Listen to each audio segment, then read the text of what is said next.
पाकिस्तान ने नॉर्वे के सफीर मिस्टर पेर एल्बर्ट इल्सास को बाज़ाब्ता डिमार्श जारी कर दिया है और ये इकदाम नॉर्वे की जानिब से पाकिस्तान के अंदरूनी अदालती मामलात में मुदाखलत समझी जाने वाली सरगर्मियों पर शदीद तहफ़्फ़ुज़ात के इजहार के तौर पर किया गया है। आज नॉर्वे के सफीर सुप्रीम कोर्ट ऑफ पाकिस्तान में इंसानी हकूकी कारकुन और वकील एमान मजारी और उनके शोहर हादी चट्टा की दरख्वास्त पर अदालती कार्रवाई देखने के लिए मौजूद थे। वजारत खारजा के मुताबिक नॉर्वे के सफीर की जानिब से सुप्रीम कोर्ट ऑफ पाकिस्तान में एमान मजारी केस की समाअत में शिरकत न सिर्फ सफारती हद से तजावुज था बल्कि पाकिस्तान के अंदरूनी अदालती मामलात में बराह रास्त मुदाखलत भी थी। ये इकदाम वियना कन्वेंशन 1961 के आर्टिकल 41 की खुली खिलाफ वर्जी है जो सफारतकारों को मेजबान मुल्क के कवानीन का एहतराम करने और इसके अंदरूनी मामलात में अदम मुदाखलत का पाबंद करता है।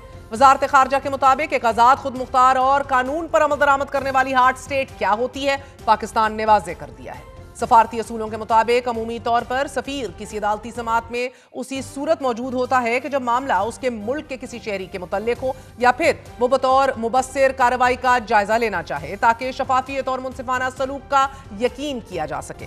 ताहम ऐसी मौजूदगी भी अमूमन अपने मुल्क की वाज़ेह इजाजत या बाज़ाब्ता सफारती जरूरत के बगैर नहीं होती। ताहम आज मुल्क की सबसे बड़ी अदालत ने मुतनाज़ ट्वीट्स केस में एडवोकेट एमान मजारी के खिलाफ ट्रायल रोकने का हुक्म दे दिया। जस्टिस हाशिम काकड़ की सरबराही में 3 रुकनी बेंच ने एमान मजारी की ट्रायल रोकने की दरख्वास्त पर समाअत की। बेंच में जस्टिस सलाउद्दीन और जस्टिस इश्तियाक इब्राहिम भी शामिल थे। सुप्रीम कोर्ट ने हुक्म दिया कि इस्लामाबाद हाई कोर्ट के फैसले तक ट्रायल रोका जाए और इस्लामाबाद हाई कोर्ट तमाम फ्री कैन को सुनकर फैसला करे। अदालती हुक्म में कहा गया कि तवक्को की जाती है हाई कोर्ट दोनों फ्री कैन को मुकम्मल सुनकर जल्द फैसला करेगी। दौरान समाअत जस्टिस हाशिम काकड़ ने रिमार्क्स दिए कि मुल्जिम की कानूनी टीम की अपनी हिकमत अमली होती है। बगैर शफाफ ट्रायल किसी को सजा ना दे सकते हैं और ना ही देनी चाहिए। जज को भी दबाव से आजाद होकर दोनों फ्री कैन को मुकम्मल मौका देना चाहिए। दोनों मुल्जिमान खुद वकील हैं, वो खुद भी जिरा कर सकते हैं। जस्टिस हाशिम काकड़ ने रिमार्क्स दिए कि जज की बेतौकीरी होनी चाहिए और ना ही हाई कोर्ट की बेतौकीरी होनी चाहिए। Additional attorney general Rana Asad का कहना था कि दरख्वास्त के काबिल समाअत होने पर एतराज है। जस्टिस हाशिम काकड़ ने एडिशनल अटॉर्नी जनरल से मुकालमा करते हुए कहा कि एमान मजारी को फांसी देने से ना तो आपको कुछ मिलेगा और ना ही आसमान गिरेगा। शफाफ ट्रायल की आइन जमानत देता है। अदालत ने फैसला दोनों फ्री कैन की बामी रजामंदी से जारी किया। फिर और अदालती कार्रवाई के दौरान नॉर्वे के सफीर भी कमरा अदालत में मौजूद रहे। नाज़रीन, वाज़ेह रहे कि एमान मजारी ने ट्रायल कोर्ट कार्रवाई के खिलाफ सुप्रीम कोर्ट में दरख्वास्त दायर की थी। इससे कबल अदालत ने हादी अली चट्टा और एमान मजारी के नाकाबिल जमानत वारंट गिरफ्तारी जारी किए थे। तहम एमान मजारी अदालत में खुद पेश हो गई और एमान मजारी ने मौक़िफ़ अपनाया कि जिस स्पीड से केस चल रहा है हमारे हकूक़ की खिलाफ वर्जी हो रही है। हमें अदालत फर्दे जुर्म पढ़कर सुना दे, हमें सच बोलने की सजा दी जा रही है। कल से ये मुकदमा आला अदालत में सुना जाएगा।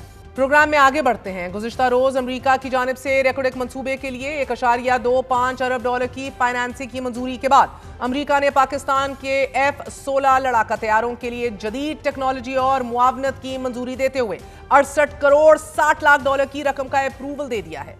$686 मिलियन मालियत के इस पैकेज में link 16 systems, cryptographic equipment, avionics updates, training और कॉम्प्रिहेंसिव लॉजिस्टिक्स सपोर्ट शामिल हैं। US defence security cooperative agency ने ये इतला 8 दिसंबर को खत लिखकर कांग्रेस को दी है।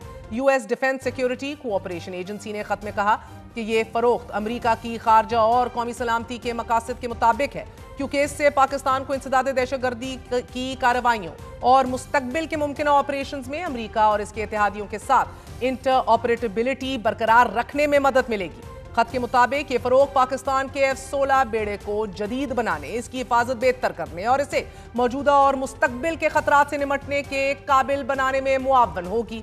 इस अपडेट से ब्लॉक 52 और मिड लाइफ अपग्रेड F-16 तैयारों के इस्तेमाल की मुद्दत 2040 तक बढ़ जाएगी। नाज़रीन, अमेरिका ने कहा है कि पाकिस्तान इस टेक्नोलॉजी को आसानी से इस्तेमाल करने की सलाहियत रखता है और ये फरोग खित्ते में ताकत का तवाजुन भी नहीं बदलेगी। इस मुआहिदे का मरकजी कॉन्ट्रैक्टर लॉकहीड मार्टिन होगा, जबकि इस पर अमल दरामद के लिए पाकिस्तान में किसी इजाफी अमरीकी एहलकार की जरूरत भी नहीं होगी। अमेरिका की जानिब से अपग्रेडेशन की मंजूरी का पाकिस्तान ने खैर मकदम किया है। F-16 लड़ाका तैयारों की अहमियत का अंदाजा इस बात से भी लगाया जा सकता है कि रवा साल मई में भारत की जानिब से पाकिस्तान पर बिला इश्तियाल हमलों के बाद पाकिस्तान ने जब भारतीय जारियत का जवाब दिया तो F-16 तैयारे इस फ्लीट का हिस्सा थे कि जिन्होंने भारत के खिलाफ ऑपरेशन में हिस्सा लिया। Air vice marshal Aurangzeb Ahmed ने मीडिया ब्रीफिंग के दौरान ये बताया था कि भारत के खिलाफ एरियल वॉर में पाकिस्तान के 42 हाईटेक एयरक्राफ्ट्स ने हिस्सा लिया है, जिनमें JF थंडर, J-10C और F-16 जंगी जहाज शामिल थे। इसी जंग के बाद सदर ट्रंप ने जंग खत्म करवाने का क्रेडिट तो लिया और फिर ये वो मौका था कि जब पाकिस्तान और अमेरिका एक दूसरे के करीब आने लगे। गुज़िश्ता रोज ही अमरीकी बैंक की जानिब से रेकोडेक मंसूबे के लिए $1.25 अरब की फाइनेंसिंग की मंजूरी भी दे दी गई है। अमरीकी नाज़िमुल अमूर नैटली बेकर ने अपने पैगाम में बताया है कि आने वाले बरसों में एक्सिम बैंक की जानिब से फराहम की गई फाइनेंसिंग के जरिए $2 अरब तक की अमरीकी मशीनरी और खिदमात रेकोडेक मंसूबे के लिए फराहम की जाएंगी कि जो कानकन्नी के काम में इस्तेमाल होंगी। नैटली बेकर के मुताबिक इस मंसूबे से अमेरिका में 6,000 और पाकिस्तान के सूबा बलूचिस्तान में 7,500 मुलाजमतें, एम्प्लॉयमेंट्स पैदा होंगी।